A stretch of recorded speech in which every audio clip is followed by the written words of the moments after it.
Parliament ఎన్నికల schedule సాయంత్రం విడుదల కానుండటంతో పార్టీలు అభ్యర్థుల ఎంపిక ప్రచారాల్లో బిజీ అయ్యాయి. ఇప్పటికే పలు పార్టీలు అభ్యర్థులను ప్రకటించగా మరికొన్ని పార్టీలు కసరత్తు చేస్తున్నాయి.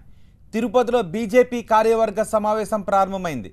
ఈ కార్యక్రమంలో ఏపీ బీజేపీ నాయకులు పాల్గొన్నారు.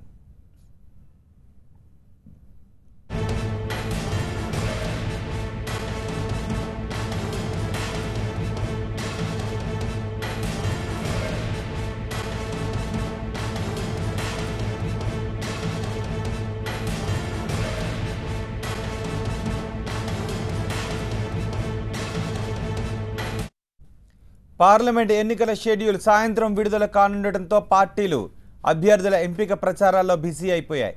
ఇప్పటికే పలు పార్టీలు అభ్యర్థులను ప్రకటించగా మరికొన్ని పార్టీలు కసరత్తు చేస్తున్నాయి.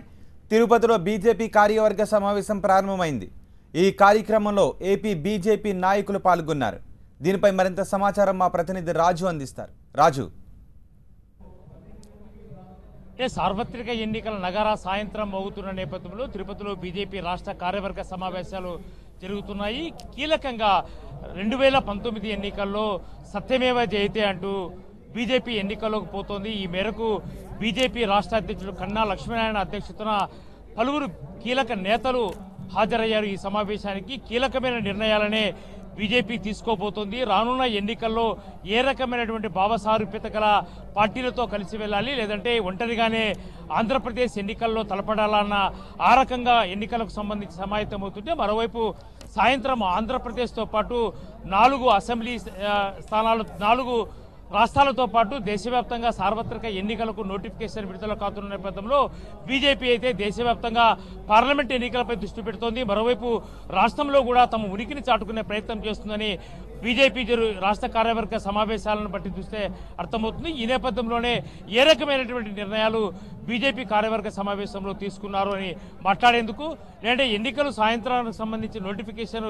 విడుదల కాబోతుంది కాబట్టి దేశవ్యాప్తంగా ఎన్నికల నియమావళి అమల్లోకి రానున్న నేపథ్యంలో బీజేపీ ఎత్తుగడలు ఏ విధంగా ఉండబోతాయి ఎన్నికల్లో అని మాట్లాడేందుకు మందికి బీజేవైఎంకి సంబంధించినటువంటి రాష్ట్ర అధ్యక్షుడు రమేష్ నాయుడు మనతో ఉన్నారు. చెప్పండి, ఈరోజు కీలకమైనటువంటి సమావేశంగానే భావించాల్సిన అవసరం ఉంది. ప్రత్యేకించి ఆంధ్రప్రదేశ్లో బీజేపీకి ఉనికే లేదు అని ప్రతిపక్షాలు చెప్తున్న నేపథ్యంలో మీరు ఏ రకంగా ఎన్నికల ఎజెండాగా ఏ రకమైనటువంటి నినాదంతో ప్రజల ముందుకు వెళ్లేందుకు సిద్ధమయ్యారు? ఈ యొక్క సమావేశం చాలా క్రియాశీలకమైనటువంటిది.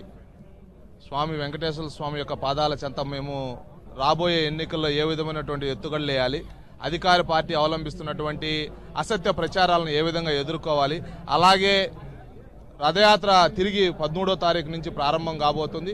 ఆ యొక్క రథయాత్ర సందర్భంగా మనం తీసుకోవాల్సినటువంటి కార్యకర్తల యొక్క జాగ్రత్తలు ఏంది, అలాగే ఈ యొక్క రాష్ట్రంలో ఓట్లు సీట్లు పెంచుకోవాలి. ప్రతిపక్షాల మీద ఆయన దుమ్మెత్తి పోస్తున్నటువంటి క్రమంలో, ఓట్లు ఓవైపు తొలగిస్తున్నటువంటి క్రమంలో భారతీయ జనతా పార్టీ ఈ యొక్క రాష్ట్రంలో బలీయమైనటువంటి శక్తిగా ఎదగడం కోసం, ఓట్లు సీట్లు పెంచుకోవడం కోసం ఆ యొక్క పార్టీకి సంబంధించినటువంటి చంద్రబాబు నాయుడు గారు కార్యకర్తలందరూ కూడా మా మీద చేస్తున్నటువంటి విష ప్రచారం ఏదైతే ఉందో ఆ యొక్క విష ప్రచారాన్ని ఎలా అడ్డుకోవాలన్నటువంటి ఆలోచన తీరులో ఈరోజు హిమాచల్ ప్రదేశ్ ముఖ్యమంత్రి గారి యొక్క ముఖ్య అతిథిగా ఈ యొక్క సమావేశాలకు రాబోతున్నారు. అంటే 4 రాష్ట్రాలతో పాటు పార్లమెంటుకు ఎన్నికలు జరుగుతున్నాయి కాబట్టి తిరిగి నరేంద్ర మోడీనే ప్రధాని అవుతాడు అన్న ధీమా వ్యక్తం చేస్తున్న నేపథ్యంలో జీవీఎల్ కూడా మనతో ఉన్నారు. సార్ చెప్పండి, ఈరోజు చాలా కీలకమైన సమావేశంగానే మీరు భావిస్తున్న పరిస్థితి అయితే పార్లమెంట్ ఎన్నికలకు సాయంత్రం 5 గంటలకు ఎన్నికల నోటిఫికేషన్ విడుదలవుతున్న నేపథ్యంలో బీజేపీ రాష్ట్రంలో కానీ దేశంలో కానీ ఏ రకంగా పుంజుకునే అవకాశం ఉంది, ఆ రకంగా జరుగుతున్నటువంటి సమావేశాల్లో ఏ రకమైన నిర్ణయాలు తీసుకున్నారు? ఈరోజు ఎన్నికల షెడ్యూల్ ఈరోజు సాయంత్రం వెలువడే అవకాశం ఉంది. తప్పనిసరిగా పెద్ద మెజారిటీతో మళ్ళీ నరేంద్ర మోడీ గారి ఆధ్వర్యంలో మళ్ళా కేంద్ర ప్రభుత్వంలో భారతీయ జనతా పార్టీ ప్రభుత్వం ఏర్పడబోతోంది. కానీ ఇక్కడ రాష్ట్రంలో కనుక చూసినట్లయితే ఇక్కడ ఉన్న రాష్ట్ర ప్రభుత్వ వ్యతిరేక పవనాలు చాలా చాలా తీవ్రంగా వీస్తున్నాయి.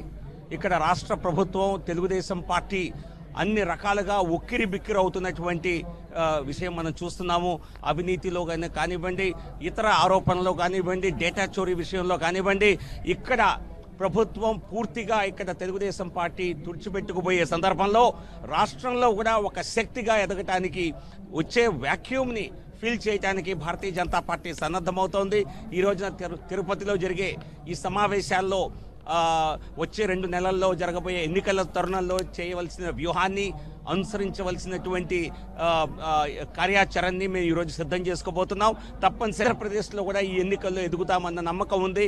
ఎందుకంటే దేశవ్యాప్తంగా ఒకటి రాష్ట్రంలో ఒక శక్తిగా బీజేపీ ఎదగాలని ప్రయత్నం చేస్తున్న నేపథ్యంలో ఆంధ్రప్రదేశ్లో బీజేపీనే ఒక అంటరాని పార్టీగా చూస్తున్నటువంటి పరిస్థితులు రాజకీయ పార్టీలు ప్రచారంలో ఉన్నది. అంటే ఏ విధంగా మీరు ఆంధ్రప్రదేశ్లో ఒక శక్తిగా ఎదిగేందుకు అవకాశం ఉందని చెప్పేసి మీరు అనుకుంటున్నారు? చూడండి, ఈ దేశంలో ఒక ప్రధానమంత్రి నరేంద్ర మోడీ గారి నాయకత్వం పట్ల మొన్న ప్రపంచవ్యాప్తంగా మనం పాకిస్తాన్ ఏ రకంగా ఒక రకంగా మనం దాన్ని ఏకాకించేసిన సందర్భంలోనూ, అలాగే పాకిస్తాన్లో ఉగ్రవాదుల వారి స్థావరాలపై చేసిన దాడిలో కానివ్వండి, ఇటువంటి నాయకత్వం దేశ చరిత్రలో లేదు. ఈరోజు ప్రపంచంలోనే అతి పెద్ద శక్తివంతమైన నాయకుడిగా నరేంద్ర మోడీ గారు ఎదిగారు. ఆంధ్ర రాష్ట్రంలో కూడా అదే రకంగా భారతీయ జనతా పార్టీ మా నాయకత్వ అనుచరణలో మేము తప్పనిసరిగా ఒక శక్తిగా ఎదుగుతాము. ఇక్కడ చేసినటువంటి లాలూచి రాజకీయాలు కానివ్వండి, దుర్మార్గపు రాజకీయాలు కానీ అవన్నీ పటాపంచలైపోయినాయి. ఇప్పుడు దోషిగా ప్రజల ముందు తెలుగుదేశం పార్టీ వారి నాయకుడు చంద్రబాబు నాయుడు గారు నిలబడ్డారు. ఆంధ్ర ప్రజలు కూడా ప్రధానిగా నరేంద్ర మోడీ గారే కావాలి, ఈ ప్రాంతీయ పార్టీలతో ఏమి పని జరగదు అని వారు తేల్చుకున్నారు. కాబట్టి ఈ ఎన్నికల్లో భారతీయ జనతా పార్టీ 2 ఎన్నికలు జోడీకరించడం వలన ఇక్కడ అసెంబ్లీలో కూడా మేము ఘన విజయం, మంచి ఫలితాలు సాధిస్తామని ఎక్స్పెక్ట్ చేస్తాం. ఆంధ్రప్రదేశ్లో అధికారంలో ఉండే తెలుగుదేశం పార్టీని మీరు దోషిగా నిలబెట్టే ప్రయత్నం మీరు చేస్తున్నటువంటి నేపథ్యము, అయితే ఇక్కడే ప్రత్యేక హోదా మీద నరేంద్ర మోడీ హామీ ఇచ్చాడు, ఆ రోజు ప్రధాన అభ్యర్థిగా ఇచ్చాడు, మాట తప్పాడు. ఈరోజు మరీ మిమ్మల్ని దోషిగా పెట్టే ప్రయత్నము అన్ని పార్టీలు చేస్తున్న నేపథ్యంలో ఆంధ్రప్రదేశ్లో మీ పార్టీ ఏ రకమైనటువంటి ఎత్తుగడలతో ముందుకెళ్లే అవకాశం ఉంది? రాష్ట్ర కార్యవర్గ సమావేశంలో ఈ రకమైన కీలక నిర్ణయాలు ఏమైనా తీసుకున్నారు? చూడండి, ఇది ప్రత్యేక దగా. ఇక్కడ చేసినటువంటి ప్రాంతీయ పార్టీలు చేసేది ప్రత్యేక దగా. ప్రజల్ని మభ్యపెట్టే రాజకీయాలు చేశాయి. కొంతకాలం క్రితం వారు ఈ రకంగా ప్రభావితమైన మాట వాస్తవమే. కానీ ఈ రోజున దోషిగా కేవలం చంద్రబాబు నాయుడు గారే బోన్లో నిలబడి ఉన్నారు. ప్రజలందరూ ఈ ప్రభుత్వాన్ని చెదిరించుకుంటున్నారు. సో ప్రత్యామ్నాయాన్ని ఎత్తుకుతున్న ఈ సమయంలో భారతీయ జనతా పార్టీ ఒక ప్రత్యామ్నాయంగా ఎదగటానికి గట్టిగా ప్రయత్నిస్తోంది. నరేంద్ర మోడీ గారు లాంటి నాయకత్వం, భారతీయ జనతా పార్టీ లాంటి పార్టీ ఈ రాష్ట్రంలో లేవు కనుక తప్పనిసరిగా మాకు మంచి ఫలితాలు వస్తాయి. కేంద్ర ప్రభుత్వంలో మీరు చూసినట్లయితే పేదలకు చేసినటువంటి న్యాయం, 10% ఆర్థిక రిజర్వేషన్లు, ఆర్థికంగా వెనుకబడిన వారికి రిజర్వేషన్లు ఇవ్వటం, 5 లక్షల వరకు ట్యాక్సులు తీసేయటం, రైతులకి PM కిసాన్ సమ్మాన్ నిధి కింద వారికి ప్రతి కుటుంబానికి 6,000 రూపాయల చొప్పున ఇవ్వటం, అలాగే హెల్త్ ఇన్సూరెన్స్ కింద 5 లక్షల వరకు ప్రతి పేదవాడికి ఇవ్వటం, ఇవన్నీ కూడా ఏ ప్రభుత్వం గత 70 సంవత్సరాల్లో చేయని పనులు. సో కాబట్టి మీడియా మిత్రులు కొంత ఈ పార్టీ ప్రచారానికి మీరు ఏదన్నా ప్రలోభపడతారేమో, కానీ సామాన్య ప్రజలు మాత్రం అభివృద్ధిని ముందంజగా నడిపే నరేంద్ర మోడీ గారి నాయకత్వంలోనే భారతీయ జనతా పార్టీ సాయంత్రం 5 గంటలకు ఎన్నికల నోటిఫికేషన్ విడుదల కాబోతోంది. 4 రాష్ట్ర అసెంబ్లీలతో పాటు మరోవైపు దేశవ్యాప్తంగా సార్వత్రిక ఎన్నికలకు నగారా మోగుతున్న నేపథ్యంలో లోక్సభ, అసెంబ్లీ ఎన్నికల్లో ఏ రకమైనటువంటి ఫలితాలు బీజేపీ ఆశించే అవకాశం? చూడండి, దేశవ్యాప్తంగా మాకు గత ఎన్నికల్లో 282 స్థానాలు వచ్చాయి. ఈసారి అంతకంటే ఎక్కువగా 300 మా అంతటా మేమే గెలుచుకుంటామన్న నమ్మకం మాకున్నది. తప్పనిసరిగా ఆంధ్రప్రదేశ్లో కూడా మంచి ఫలితాలు వస్తాయి.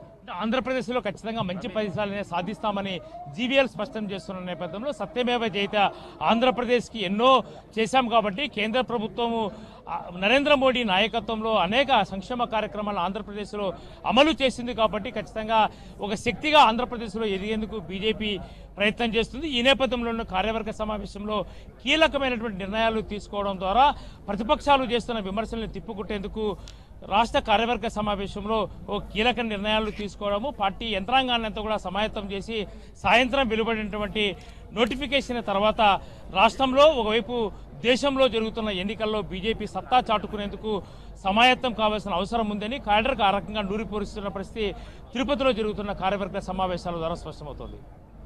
Vote studio. రైట్.